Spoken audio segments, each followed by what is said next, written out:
Welcome to the Fantasy News Network at noon with your hosts Salfrickt von Barmethal and Aldraak. Very nice.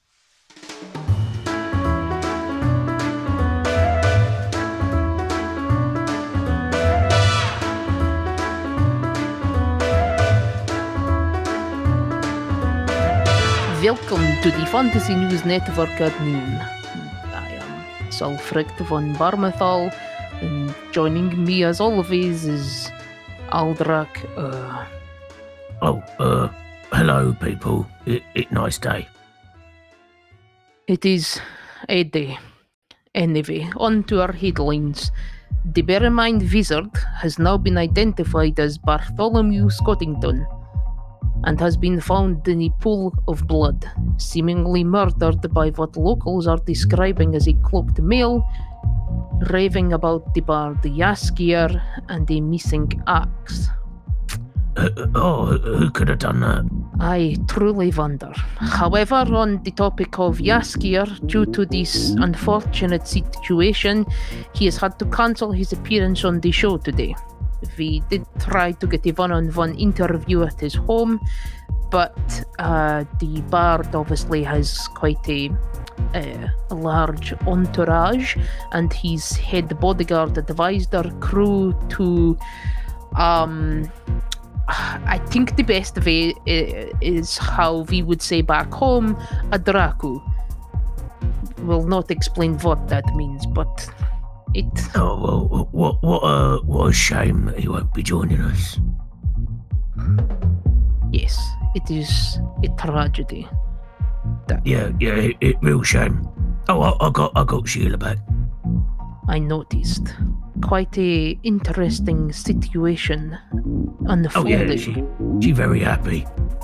I'm happy too. And do you want to explain where you find her? In an unforeseen twist to ongoing Star Wars versus Feinheart Druid conflict, the Druids have managed to raid the Not a Moon base and destroy it. Although it would appear that a long presumed dead member of Feinheart royalty, Lord, struggling to read this one. Lord Himalopa has been reported to be on the Star Wars base. What are you doing there? I thought you were brown bread long ago. I don't know. It appears to be quite a mystery that is yet to unfold. Kind of similar to where someone might find their axe all of a sudden. Well, if we're all family on Star Wars base, then who really in charge? Well, the prince that we mentioned a couple of weeks ago. But what if that's not a prince? What if it's someone else and there's like someone pulling the strings from behind, you know? The best part of war. I can go on to the points again if you want. No, I am still scarred by your attempt at being intelligent. What's that word mean? Well, funnily enough, there was also someone lacking a little bit of intelligence. As our main story is that the young lady of Kanhandan unfortunately found herself in a bit of a noisy situation when she managed to fit an entire mini schwarm inside her mouth. The only reason what's a schwarm? The schwarm is kind of like a little sort of like a little metal flute of sorts. It's not quite a large flute, and it's not quite I think the term is a recorder. It's much smaller, which is why she was obviously able to fit it in her mouth. But don't you put it in your mouth to make the noise? Only a little bit. You don't have to put the whole thing in. Wait, what? How's she get it in? Well, I don't know the ins and outs. I'm sure it was some stroke of misfortune or something. It seems that maybe she was trying too hard to blow, and then maybe just sucked in a little bit air too much, and whoop, in goes the flute. Oh, I think I know a place that does that, lots of blowing and sucking. I'm not going to even respond. No, it's not a big, what is it? Not a big group of musical people together. Nope, not even going to go there. Apparently, the only reason that anyone was aware of her predicament was due to the harrowing sounds that were echoing in the streets, where obviously she had looked to seek help. There was a local cleric who was successful in removing the instrument, but advised the girl to stick to string instruments in the future. What is she supposed to be eating them? Instead of the long things. Well, you see, when you play a string instrument, you don't need your mouth.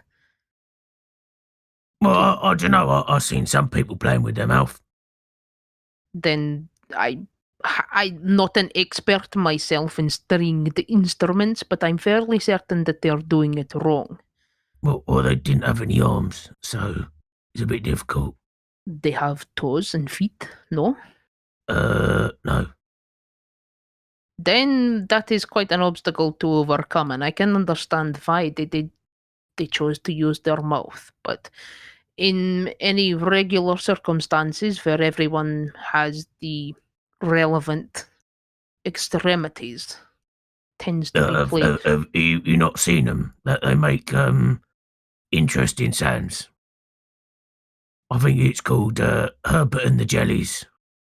Are you sure that's not just because they're jellies? Why do I even bother sometimes? I really do puzzle myself. Speaking of bother, I shouldn't have bothered on Colosseum over Newton. Oh yes, of course. You went to the next round of the Colosseum battles. How did it go? Well, I bet on Brick twice, because I thought he'd enter twice, but he didn't. He only entered once. Apparently, the person looked at me and think I'm silly, and then he died. Was a joke. Well, everyone has a chance to win, and everyone has a chance to lose. Was just again much like our Canhandan girl, just unfortunate for you. But when you went to the arena in a giant rolling boulder, it not really fair. I'm sorry, wait. There was a large rolling boulder? Yeah, Brick died from a boulder from someone called Mylene Cyrus. I've never heard of this combatant before. Are they popular or lanky knifey thing?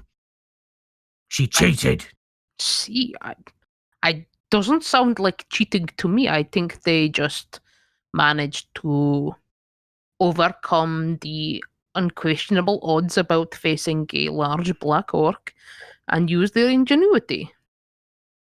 Yeah, by cheating and putting a large boulder in there. Ingenuity is not cheating. It is applying the rules in a way that allows you to win. It is when Aldraak lose money. So, Sal, have you got any money I can borrow? Absolutely not. But I need Chinese. Well, come to work, do your job. How am I supposed to eat? Well, speaking of eating, today's special, I suppose, is one of my own creations. It is a new recipe that I have found. I didn't know you cooked. I'm quite a dab hand at the culinary arts, and today's is a very special recipe that comes from an underground region that tends not to have many of its secrets leaked, but I have a contact in this area and they allowed me to show their home recipe on today's show. The recipe is quite simple, really. You just require some bread, some onions. You require something called haggis, which I have never tried before, some butter, and some cheese, and also obviously seasoning. Seasoning is the key to all food. Oh, and you also require beer for this recipe. It's a little bit unique. Make me hungry. Well, I'm about to prepare it if you'd like to join me in the kitchen. Oh, yes. Wait, we have a kitchen. Well, yes, it's the place that people make food in. How are we gonna take all the litho crystal things in there? They already have them set up there. Oh, you like magic? Yes, the magic of preparation. Oy, chicka. Anyway, you will require a hat and apron for this, Al, if you'd like to put it on. But why is yours got all the red stuff on it? It was an incident with some strawberries. I was making dessert a couple of nights ago, and I unfortunately couldn't quite get the stains out. But I'm sure it is perfectly clean. You can't make a desert. It is. No. You almost caught me with that one. But we are concentrating on this dish and not your mishappery. Okay, I'll put it on. Okay. So what I want you to do first is to slice the bread. I presume you are capable of doing so. I do this with Sheila. How big you want the bread? I didn't even think about that. Maybe like a quarter inch. It doesn't have to be overly thick, but not too thin. Or what if I just cut it down the middle? That is far too big. We need slices like you would have. Yeah, it's 2 slices. Okay, let's say I would like 8 slices from the bread, from that loaf. It's quite a small loaf. Well, this is a test of your skill with Sheila. So if you are as good as you claim, you should be more than capable of cutting 8 slices from that loaf. Okay, Aldraak, try. Okay, and while you are doing that, I'm going to melt the butter in this pan over here. We're going to add the onions and the salt, the seasoning with the haggis. Make sure that the haggis, is broken down and such things. And then you have to add in some flour also, because this is going to thicken the recipe so that it's not too loose. So when you add the beer, otherwise if you don't add the flour and cook it out properly, then the beer will make it a big sloppy mess and it will not be too tasty. Once everything is cooked and you have almost like a gravy kind of consistency, you can lower the heat a little bit just to allow it to simmer a little longer. And add the obviously beer flavor to it. You might want no beer. Fortunately enough, I have prepared the haggis mixture ahead of time, presuming that you would drink my ingredient. Oh, can I eat the unfinished one then? Just give me the bread and get on with it. Oh, yeah, it's done. So you can choose to either have the bread as it is, you can, toast it over fire, it is up to you, but you just divide over the haggis mixture over the bread and then season it a little bit more as to taste. Some people like things saltier, peppier. For me, I like a solid balance. Add some cheese along the top, and then again you can grill it with the cheese on it. Create a little bit of fire for all you wizards out there. This is your bread and butter, as it were. Bread and butter. It is a good joke, don't you think, Al? Carry on, I'm hungry. And then once you have melted the cheese significantly on top, it is ready to be served. You may serve it with, whatever side you like, or you can just eat it in one foul swoop. Yeah, can I eat it now? Well, just yes. I'm not even going to argue because Yay! I would have lost my hand even trying to get a piece. So yes, this is a wonderful dwarvish recipe. If you'd like to know more, then you can always. It's really good. Well, thank you, Al. Actually, that is the nicest thing you have said to me in a long time. It's definitely better than what Chef makes. That's fair, actually. I'll give you that. So, this is going to be all for today's episode. For my full-mouthed friend Al, and for me, your new chef friend Sal, we'll end the day here. Have a wonderful solar rotations, and we shall see you next time. Good night. Have good haggis. But haggis isn't the word for, like, it's not like dwarvish for goodbye. Oh, surely you can still have good. Wait a minute. If I went on holiday with the cooks, how'd I not know about the kitchen? Because there are too many sharp objects in here for you to hurt yourself. The fact that you are allowed to keep Sheila baffles me. Well, that's because she's my friend. Yes, I understand this, and this is the only reason you have been given special dispensation for to keep her on you, sort of. But there is too many objects that you could hurt everyone, people. It's just better for you to stay away from the kitchen. What about the fridge? Definitely stay away from the fridge, because our food budget would be through the roof if you got your hands on it. Yeah, but Pedro can only keep it cool for so long.